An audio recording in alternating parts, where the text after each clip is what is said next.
Hi, ನನ್ನ ಹೆಸರು ಪ್ರಶಾಂತ್. ನಾನು ಸ್ಯಾಮ್ ಪಾರ್ಕ್ NGO ಇಂದ ಸ್ವಚ್ಛ ಕಲಿಕಾ ಕೇಂದ್ರಕ್ಕೆ ವಿಸಿಟ್ ಮಾಡಿದ್ದೆ. ನಮ್ಮಪ್ಪ BBMP ಕೆಲಸ ಮಾಡ್ತಿದ್ರು. ಅವ್ರೇನು ಮಾಡ್ತಾರೋ ನನಗೆ ಅರ್ಥನೇ ಆಗ್ತಿದ್ದಿಲ್ಲ. ನಾನು ಮೊನ್ನೆ ಸ್ವಚ್ಛ ಕಲಿಕಾ ಕೇಂದ್ರಕ್ಕೆ ಹೋಗಿದ್ದೆ.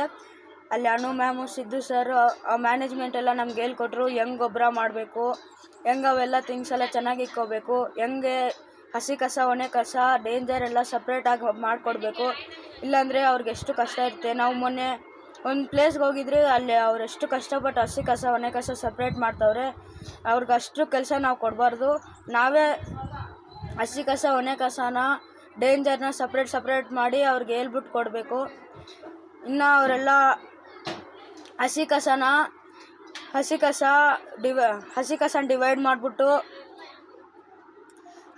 ಡಿವೈಡ್ ಮಾಡಿಬಿಟ್ಟು ಬಯೋಗ್ಯಾಸ್ ಮಾಡ್ತಿದ್ರು. ಹಸಿ ಕಸನೂ ಕಮ್ಮಿ ಆಗುತ್ತೆ, ಹಂಗೆ ಬಯೋಗ್ಯಾಸು ಪ್ರೊಡ್ಯೂಸ್ ಆಗುತ್ತೆ. ಅದು ನಮ್ಗೆ ತುಂಬ ಒಳ್ಳೆ ಇತ್ತು. ಥ್ಯಾಂಕ್ಸ್ ನಮಗೆ ಎಲ್ಲ ತಗೊಂಡೋಗಿರೋಕ್ಕೆ.